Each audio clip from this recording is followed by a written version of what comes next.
आऊज़ुबिल्लाहिमिनश्शैतानिर्रजीम बिस्मिल्लाहिर्रहमानिर्रहीम। मैं हूं समर फ़ारूक चौधरी और आप देख रहे हैं आपका अपना यूट्यूब चैनल मैथ मास्टर।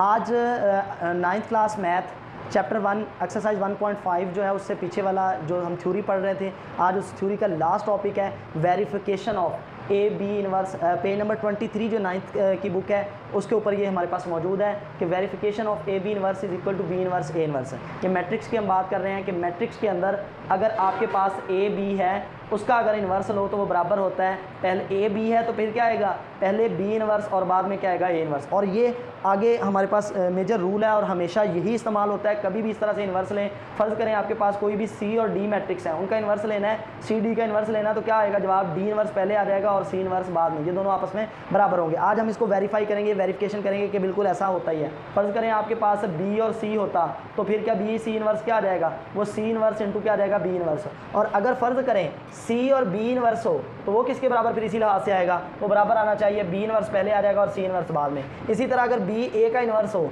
तो वो बराबर होगा, पहले ए इन्वर्स आ जाएगा और बाद में क्या आ जाएगा, बी इन्वर्स। तो ये एक बहुत ही इंपॉर्टेंट रूल होता है और मैट्रिक्स के अंदर हमेशा ऐसे ही होता है कि ए बी का इन्वर्स जो होता है वो बराबर होता है। यानी कि अगर पहले ए बी है तो फिर बी पहले आ जाएगा बी इन्वर्स, और ए पहले था तो ए इन्वर्स जो है वो बाद में आ जाएगा। तो आज हमने इसका प्रूव करना है कि ए बी इन्वर्स बराबर होता है बी इन्वर्स ए के। दोबारा से फिर सुन लें कि ये मेजर रूल है, हमेशा ऐसा ही होता है। आप अगली क्लासेस में भी पढ़ेंगे, मैट्रिक्स कहीं पर भी पढ़ेंगे तो ये जो रूल है वो हमेशा आपको याद रखना चाहिए कि अगर ए बी का इन्वर्स है तो वो बराबर होता है B inverse into A inverse.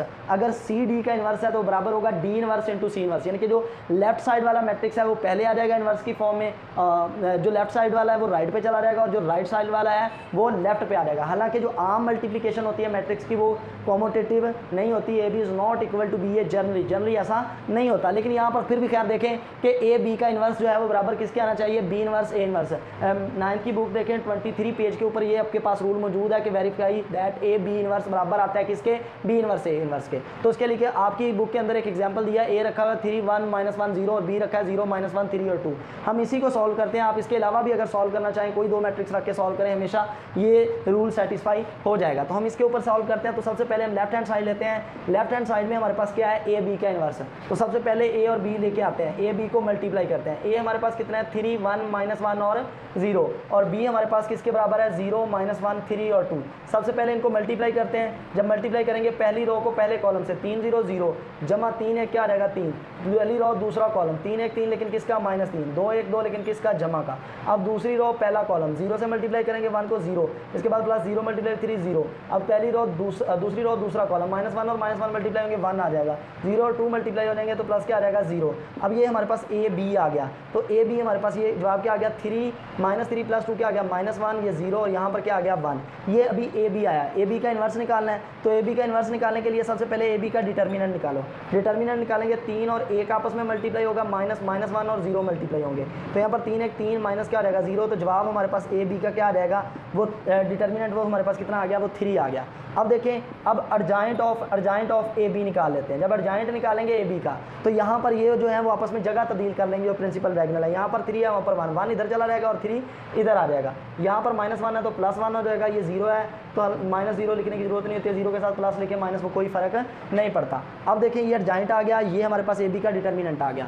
अगर हमने ए बी का इन्वर्स निकालना है तो ए बी का इन्वर्स जो होता है वो बराबर होगा argument of A B divided by क्या आ जाएगा, ए बी का जो है डिटर्मिनेंट। सबसे पहले अर्जाइंट ऑफ ए बी हमने कितना निकाला है, देखिए 1 1 1 1 0 और 3, ये अर्जाइंट ऑफ ए बी आ गया डिवाइडेड बाई ए बी का डिटर्मिनेंट, और वो किसके बराबर है, वो 3 के बराबर। तो इसे लिख सकते हैं 1/3 × 1 1 0 और क्या आ जाएगा 3।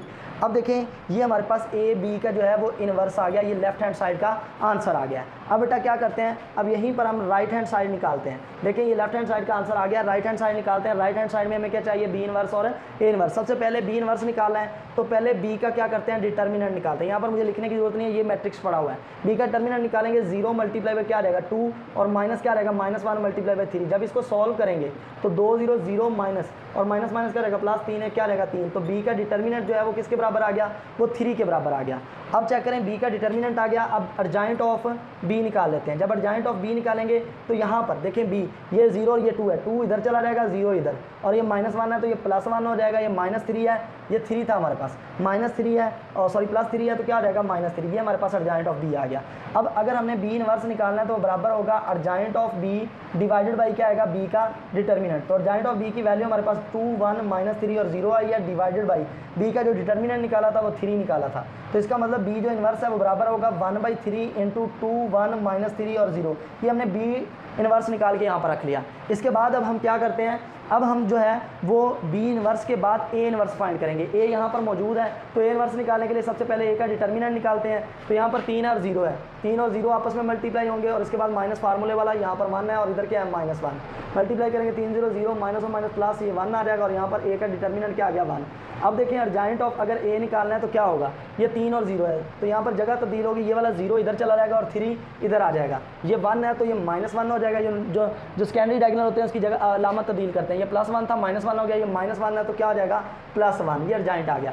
अब ए का जो इन्वर्स है, ए इन्वर्स हमारे पास किसके बराबर आएगा भाई, A inverse argument of A divided by क्या आएगा, ए का डिटर्मिनेंट। तो ए का जो इन्वर्स है वो हमारे पास बराबर आ गया जी, अर्जेंट ऑफ ए हमने कितना निकाला है, देखिए 0 -1 1 और 3 ये निकाला था, डिवाइडेड बाई ए का डिटर्मिनेंट कितना निकाला है, वो 1 निकाला है। इसको लिखने की जरूरत नहीं है, तो ए इन्वर्स बराबर आ गया हमारे पास 0 -1 1 और 3। अब देखें यहाँ पर राइट हैंड साइड के अंदर हमने क्या करना था, बी इन्वर्स और ए इन्वर्स को मल्टीप्लाई करना था। तो B inverse multiply by A inverse, तो पहले बी इन्वर्स की वैल्यू लिखते हैं। बी इन्वर्स की वैल्यू हम यहाँ पर निकाल चुके हैं 1/3 वैसे ही आ गया इंटू, फिर यहाँ पर क्या आ रहा है 2 1 और इसके बाद क्या आ रहा है -3 और 0। इसके साथ ही हमारे पास ए इन्वर्स है, ए इन्वर्स की वैल्यू कितनी है 0 -1 और फिर 1 और 3। अब देखिए यहाँ पर फिर जब इसको मल्टीप्लाई करना है तो बी इन्वर्स ए इन्वर्स, यहाँ पर 1/3 वैसे ही पहली रो पहले कॉलम से मल्टीप्लाई हुई, 2 को 0 से मल्टीप्लाई करेंगे 0, +1 को 1 से मल्टीप्लाई करेंगे 1। अब पहली रो दूसरा कॉलम, 2 को -1 से तो -2, इसके बाद 1 को 3 से मल्टीप्लाई करेंगे तो प्लस क्या आ जाएगा 3। अब दूसरी रो पहला कॉलम, 2 को 0 से मल्टीप्लाई करेंगे तो -3 को 0 से मल्टीप्लाई करेंगे 0, 0 को 1 से मल्टीप्लाई करेंगे 0। इसी तरह दूसरी रो दूसरा कॉलम, -1 और -3 मल्टीप्लाई होंगे तो यहाँ पर प्लस का 3 आ जाएगा और इसके बाद प्लस 0 को 3 से मल्टीप्लाई करेंगे 0 आ जाएगा। अब देखिए ये 1/3 वैसा ही इंटू ये 1 और ये 3 में से 2 निकाला तो क्या बन गया 1, ये 0 और ये 3 जमा 0 क्या गया 3। ये हमारे पास राइट हैंड साइड आई है। लेफ्ट हैंड साइड यहाँ पर चेक करें, ये लेफ्ट हैंड साइड थी 1/3 1 1 0 3, राइट हैंड साइड क्या है 1/3 1 1 0 और 3। तो यहाँ पर चेक करें, नोट करें इस चीज़ को कि left hand side is equal to क्या आ गई, right hand side. Hence prove that हमने साबित कर दिया कि ए बी का जो इन्वर्स होता है वो बराबर होता है किसके, पहले बी इन्वर्स आएगा और बाद में ए इन्वर्स आएगा। सेम इसी तरह सिमिलरली अगर आप देखें, सिमिलरली अगर आपके पास ए और सी इसका इन्वर्स निकालना है तो बराबर होगा सी इन्वर्स इंटू ए इन्वर्स। अगर आपके पास बी और डी का इन्वर्स आपने निकालना है तो बराबर होगा डी इन्वर्स इंटू क्या आ जाएगा, बी इन्वर्स। तो हमेशा इसी तरतीब से आपने चलना है। उम्मीद है टॉपिक आपको समझ आ गया होगा। मज़ीद रेगुलर वीडियोस देखने के लिए इस चैनल को जो है वो लाइक करें, सब्सक्राइब करें और उसके बाद बेल आइकन को प्रेस कर दें ताकि हर आने वाली वीडियो का नोटिफिकेशन आपको मिलता जाए। और अगर मज़ीद आपके लिए कोई प्रॉब्लम हो, कोई परेशानी हो तो मुझे कमेंट में मुझसे क्वेश्चन कर सकते हैं आप, या मेरा ऊपर जीमेल एड्रेस जो है वो नज़र आ रहा है, उस ईमेल पर मुझे मेल करें ताकि मैं आपको उससे टॉपिक जिसकी आपको समझ नहीं आ रही उससे रिलेटेड आपको वीडियो बना के सेंड कर दूँगा। और दुआओं में याद रखिएगा। इजाज़त दीजिएगा। अल्लाह निगहबान। खुदा हाफिज़।